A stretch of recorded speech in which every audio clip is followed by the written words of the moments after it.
Hello, everyone, and thanks for joining us on this Wednesday evening for the Writers Guild of Alberta's online reading series. And my name is Steven Sandor, WGA member and author and editor of Edify Magazine. And I'm pleased to introduce Dan Martin, author of An Orphan's Journey, which he will be reading from in just a couple of minutes. And then we'll talk about the book a little bit afterwards and his work. But just to give you an idea, Dan is this is I believe his fourth book. He is a semi-retired psychotherapist who lives here in Edmonton. I'll ask him a little bit later about what semi-retired means. He's also got a lot of experience with the wilderness and the wild, and he grew up from a family of guides and outfitters in northern Alberta, and he's a former licensed game guide himself. So pretty wide range of interests from psychotherapy to the outdoors. And he's also worked, and some of his books take from the fact that he has worked as a psychotherapist, counseling some male offenders, children who've been victims of abuse, psychopathic personalities, as well as ordinary people who are dealing with things like depression and or life adjustment problems. As I said, he's independently published four novels, a couple of short stories, and he's working on a fifth novel, Taming Spirit. If you want to learn more about him after we've done this chat, danmartinbooks.com. danmartinbooks.com is the best place to find out about him.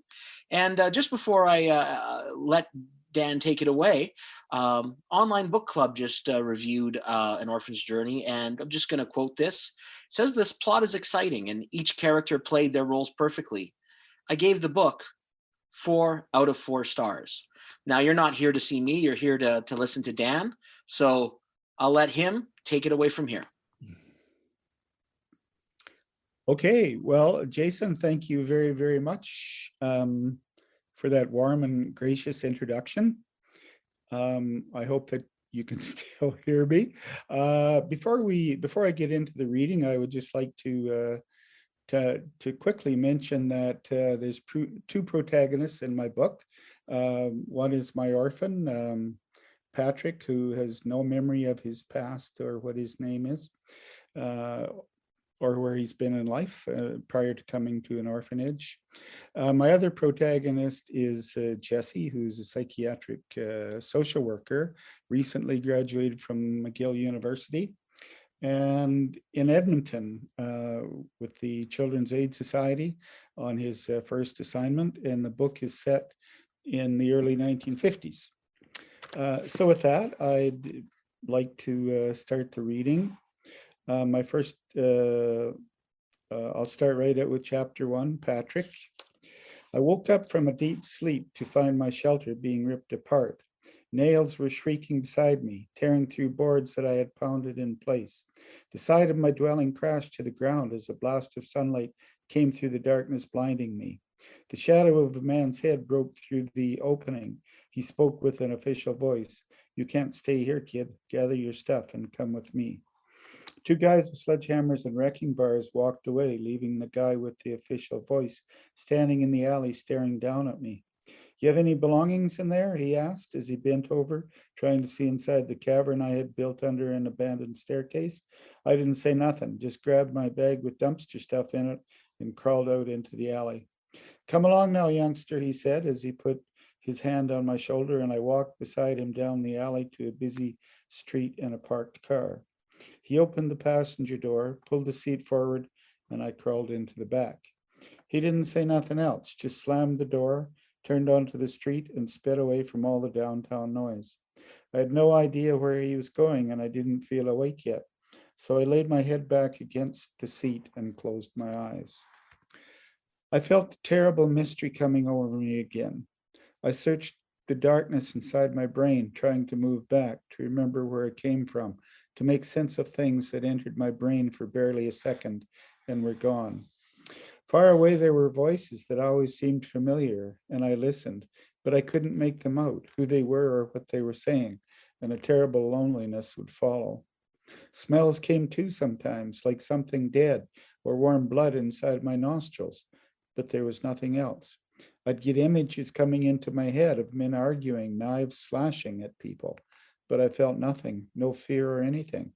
Sometimes there were no pictures in my mind at all, just a terrible panic feeling that came out of nowhere and grabbed me in a tight grip, froze my brain shut, and sent my heart pounding and sweat breaking out all over me for no reason that I could think of or remember.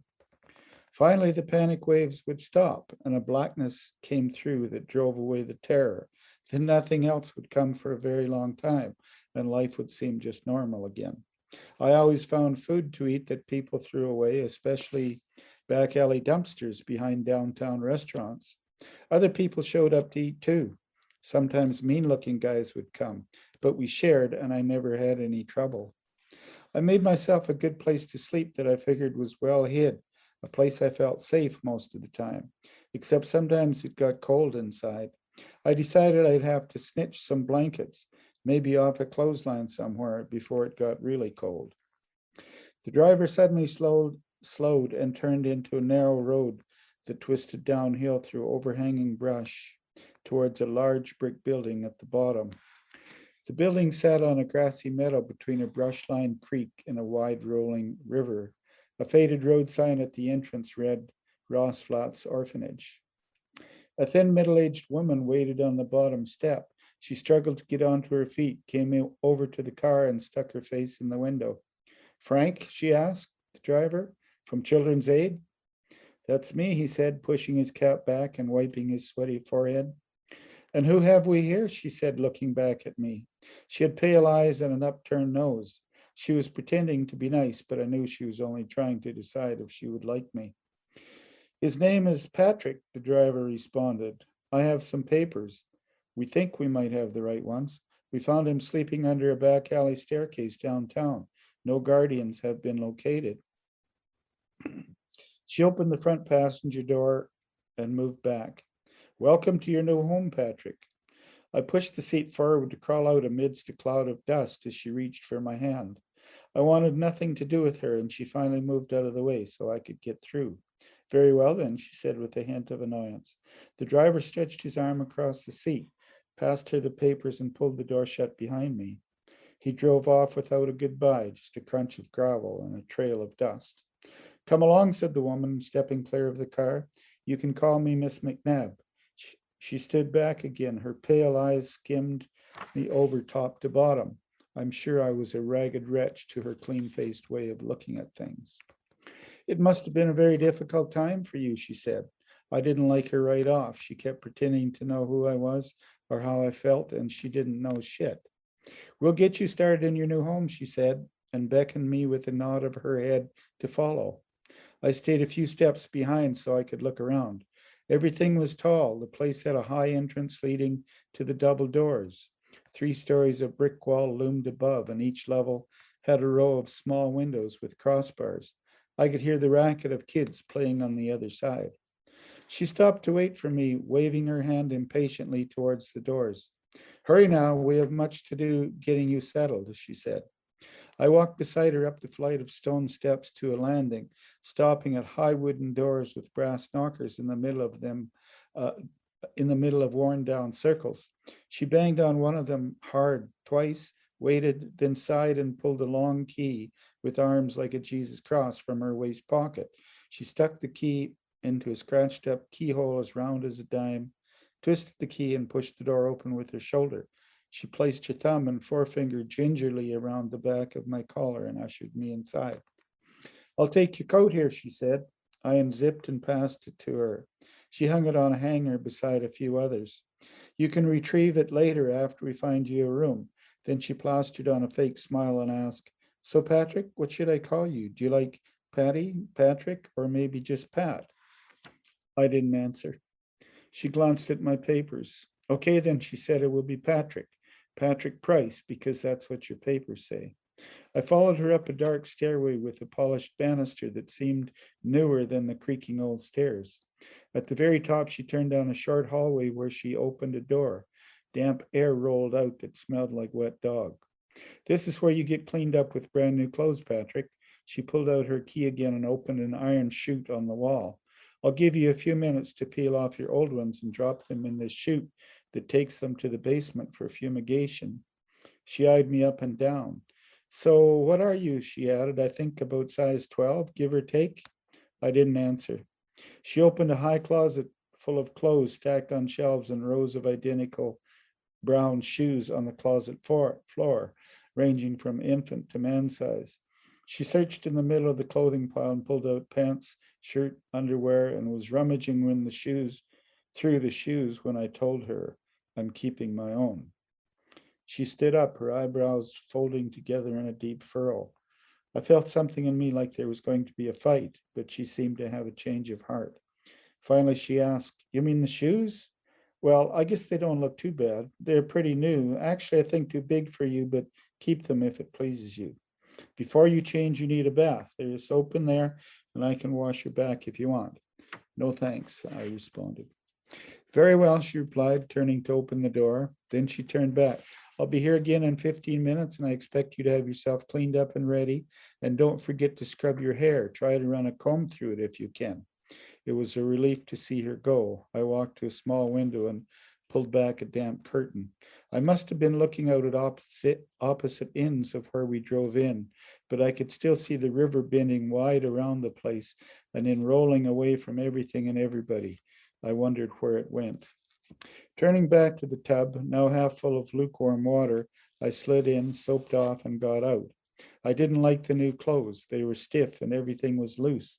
I tucked in the shirt, cinched the belt up, sat on a chair by the door, and waited for her to show up. She finally came, wrapped quickly, and walked inside.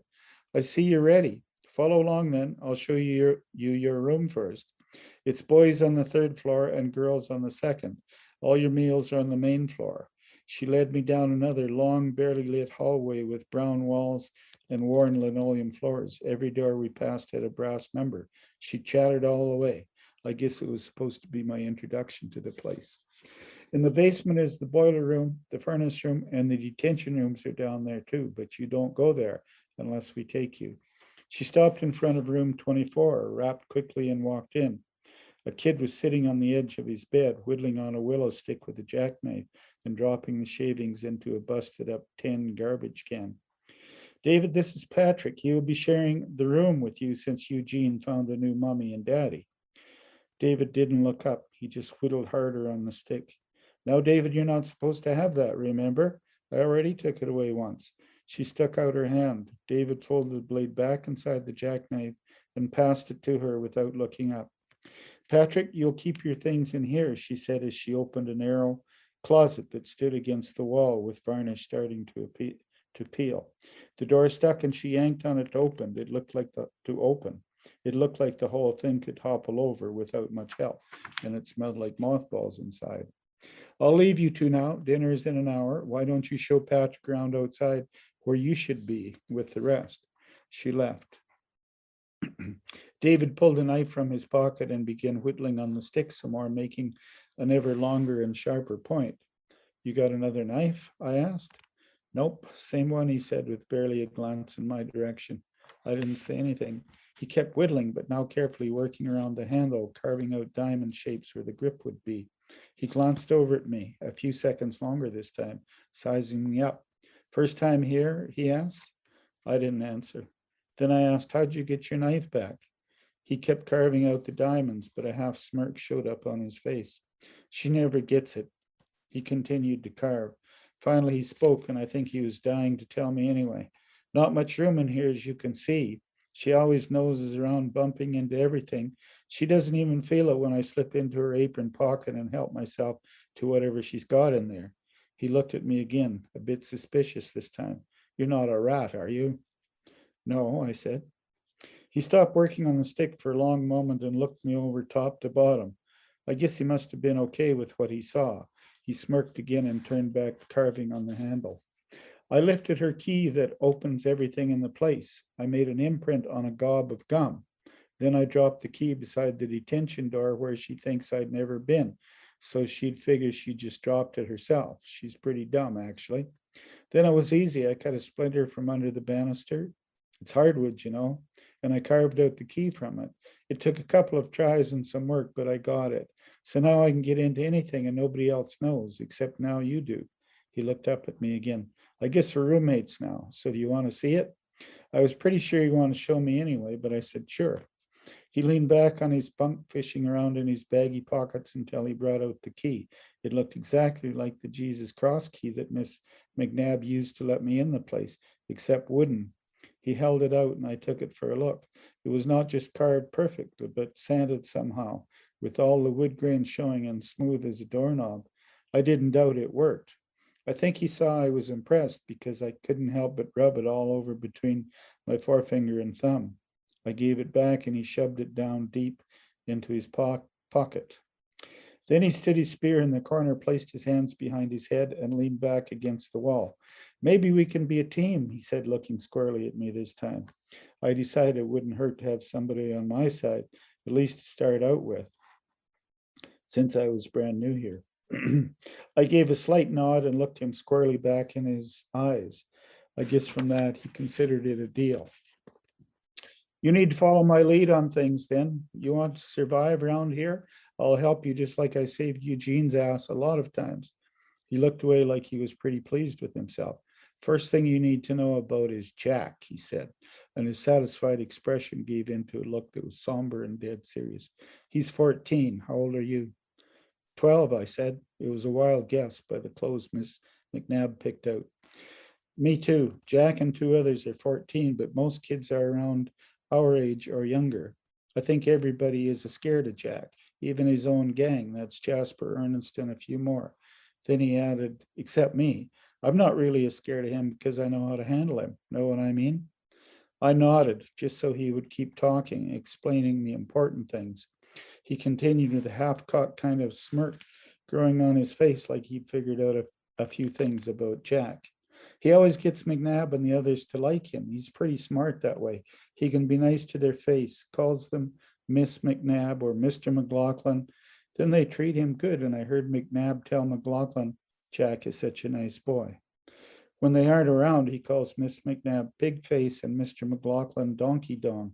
He turned away and scowled as if he'd bit into something bitter. Then he continued, Jack's always on time for things like meals, classes, and pretends to turn in early. But he doesn't really. The rest of the time he plans ahead. Evil things, David added, looking squarely at me again.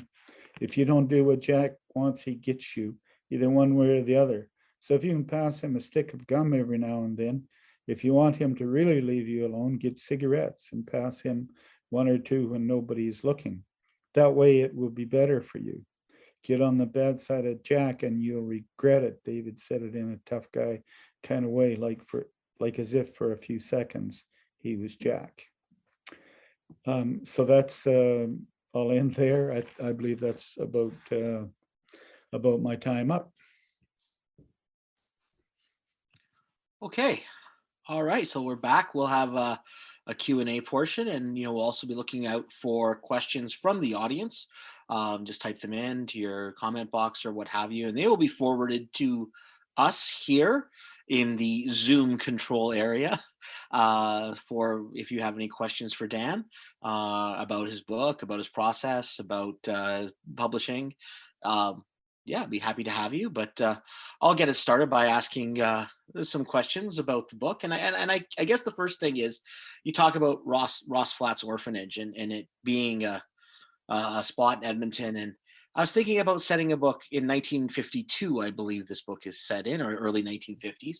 And why did you choose to go there? And how much research or how much knowledge did you have of the orphanage and what went on there? Oh, okay. Well, I like the question.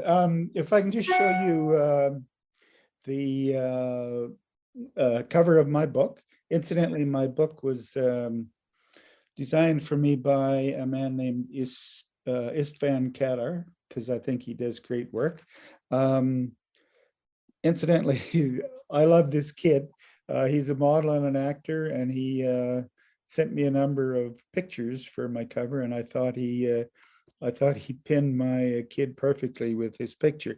But I meant to describe something about the picture here, which is actually a picture of the Ross Flats Orphanage, which is a historic site in Edmonton. It's currently a seniors apartment. And I have, as it turns out, I have a bit of a personal connection with the orphanage. I found out much later in life that I had an aunt that none of us knew about, and she kind of discovered us from a rather prolific grandfather, I suppose, who left a lot of children behind. And as a little girl, she grew up in this orphanage until she was a few years old and was adopted, and she now lives in California.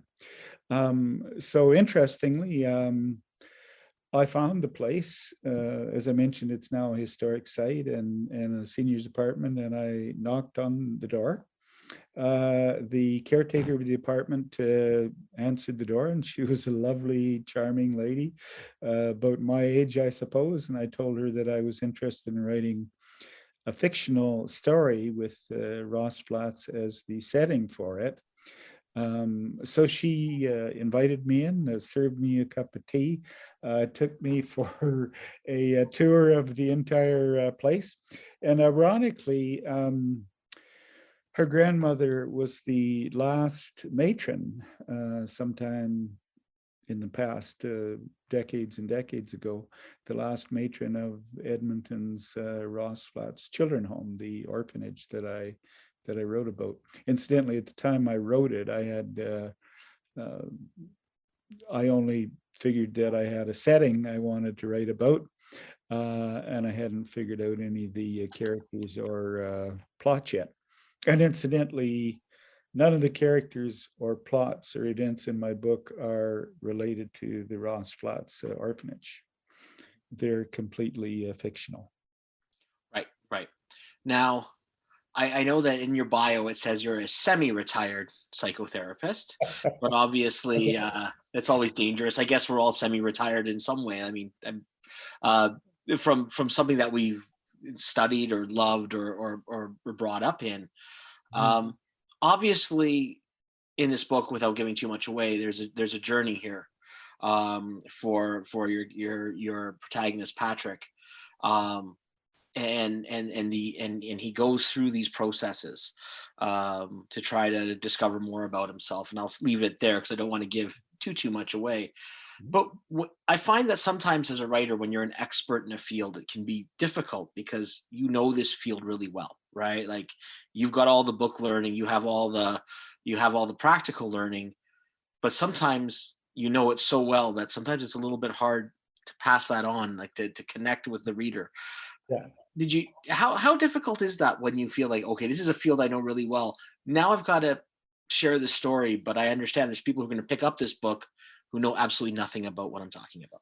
Yeah, you know what? I really appreciate that question, because actually I think it was a bit the opposite was true for me.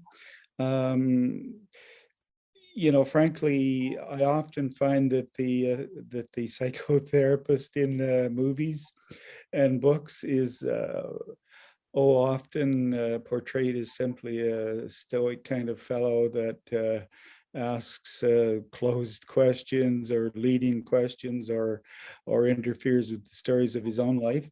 Um, so I welcome the opportunity to put on my therapy hat in writing this book. In my opinion, I made the sessions interesting, and I think they reflected more some of the real strategies that go into being a therapist. Certainly, a good therapy session should feel like just a conversation, but with the training, there's a lot more in-depth things that we try to get after. So to answer your question, I had a blast writing the therapy sessions in the book because, in my opinion, at least, my psychiatric social worker doesn't sound like a dummy, is often how some psychotherapists are portrayed. Um, there was hypnosis in the book. Have you used hypnosis in the past? Yeah, I did. Yeah, not to get too much into the story, but yeah, hypnosis was one of the tools in my psychotherapy toolkit. And I actually used hypnosis Certainly not in every session, but occasionally I used it. I found it to be an excellent way to work with anxiety. So uh,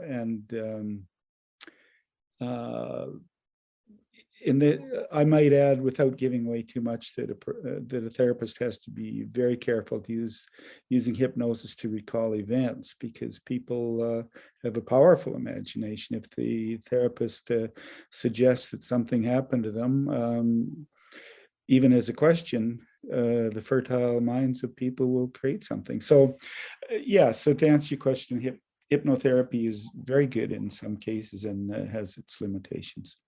Now, you mentioned just a couple of answers back that in a lot of pop culture, the therapist is kind of portrayed as a stoic, straight man.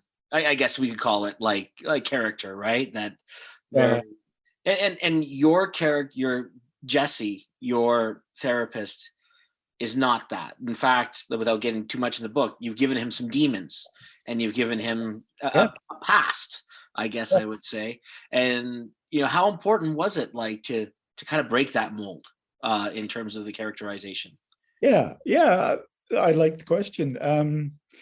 In reality, I think that a lot of people that get into the psychotherapy sort of business are often dealing with their own demons. And I think sometimes they get into the field as a way to study in depth ways to sort of boost the demons from their own lives. So yeah, the character in my book, the psychotherapist, psychiatric social worker, certainly did have demons. And I think that was pretty authentic in terms of many therapists having dealt with their demons, and they're better psychotherapists for it if they dealt with their own demons, and they're more likely to help somebody else. Right, right. And you I was really interested as well because I mean you were going back in time again to the 1950s, and we understand this is a different time, and we're still wrestling with in this country with our relationship with our indigenous nations. And you have a character in the book and really gets to the root of maybe how indigenous people were seen or treated by social services 60 years ago. That maybe it's not that different than it is 20 years ago or 10 years ago or maybe even now. I'm not necessarily sure. But how important was that to sort of bring that to the fore in the book? Yeah, well, as a psychotherapist, and also as a having worked as a social worker, you do see how Native people uh, well, have an uphill battle. Now, when I speak of Indigenous issues, I have to be really careful, because the Indigenous people really, and rightly so, like to define their own issues rather than having, some old white guy Right. define their issues.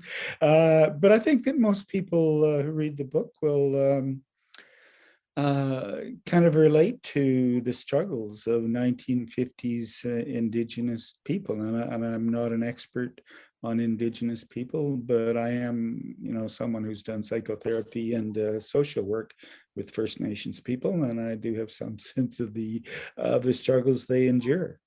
So yeah, good question. What was the inspiration for you to start writing as someone who's done been through this career, you have such a varied background from the outdoors part to the psychotherapy. What got you started in terms of taking that knowledge and taking that experience and saying there are stories that I can tell? Yeah, well, I think the way that sort of evolved was that I always really enjoyed writing. And I remember in grade two, I sat down and hatched up a story that I wrote for my teacher, and she made she totally complimented me on it. And then when the superintendent came to the school, she showed it to him, and he indicated to me that he liked the story that I wrote. But the point being that I think inherent in me is a desire to write and to enjoy writing. And then as time went on, looking for things to write about, I would sort of, as I believe every author does, they sort of incorporate life experience things into their desire to write.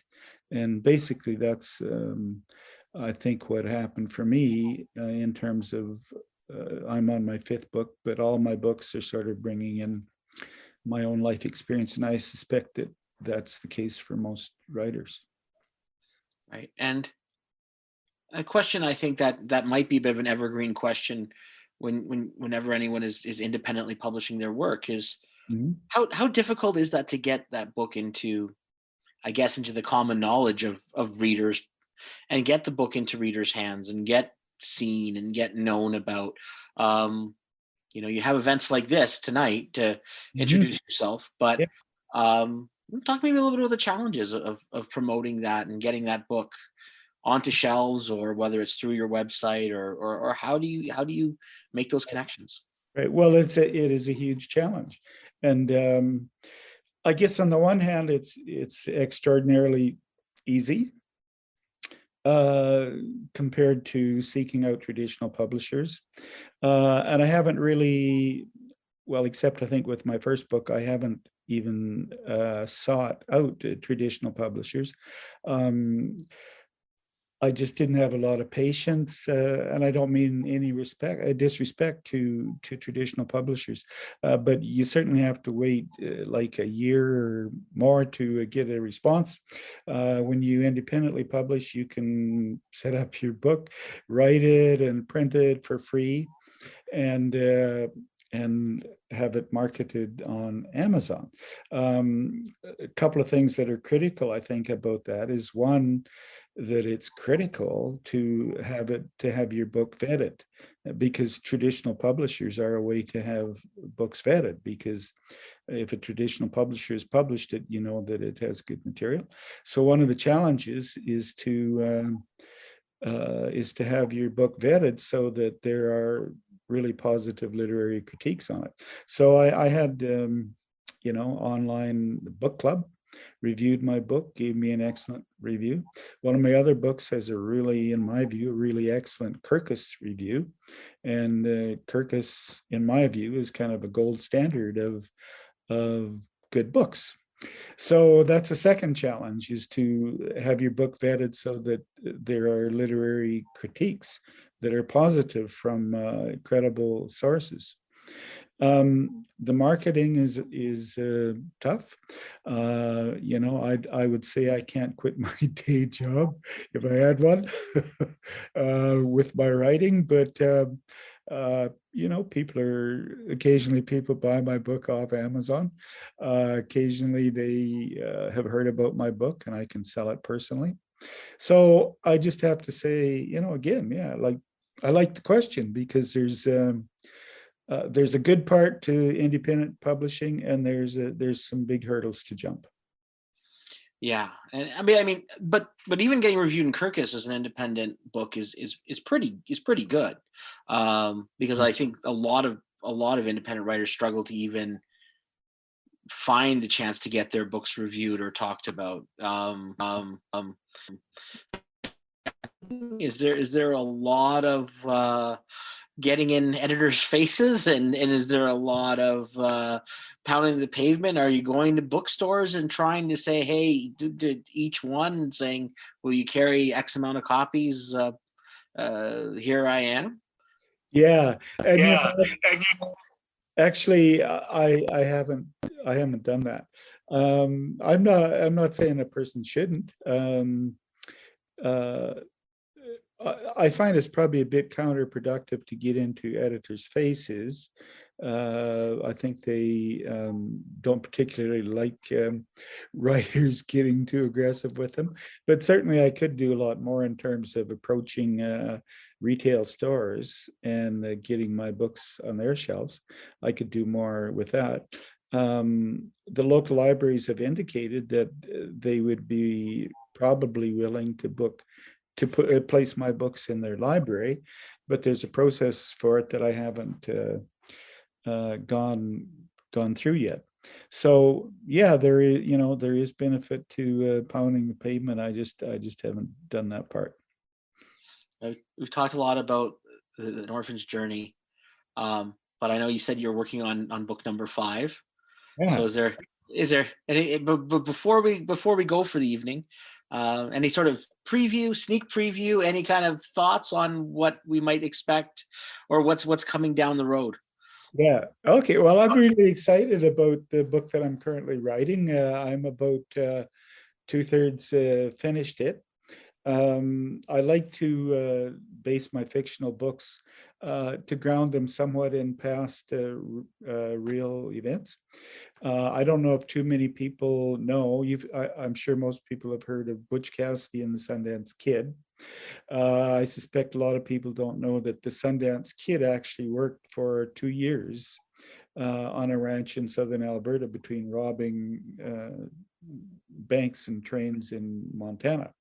So my book is sort of based on the Sundance Kid. Has not a major role in it, but my main character is a young child, a 15-year-old boy trying to survive in a world of bullies and looking for a mentor and somebody to help him. And he winds up on this ranch where the Sundance Kid sort of takes him under his arm. And the Sundance Kid, I've studied him and read up on him. He's fairly notorious for sticking up for the underdog. Like, it would be very typical of the Sundance Kid to take the side of a young man that was being bullied. So that's kind of what I'm projecting into my next book. Okay, great. All right. Well, I appreciate the time and appreciate your reading today, and appreciate everyone else who's out there watching today, and has hopefully enjoyed our session here with author Dan Martin. Again, an author's journey. And again, Dan, if you can just shout out your website to everyone if they want to check out your books. Yeah, sure. It's very easy to remember. It's danmartinbooks.com. And I have 2 short stories and 4 novels listed on there. And thank you so much for giving me the opportunity to talk about my book as well. I All right. greatly appreciate it. All right, that's great. And again, thanks to everyone for joining us on the online reading series, the Writers Guild of Alberta. I'm Steven Sandor, signing off. And thanks again to Dan Martin for joining us tonight. Thank you all for watching. My pleasure. Thank you.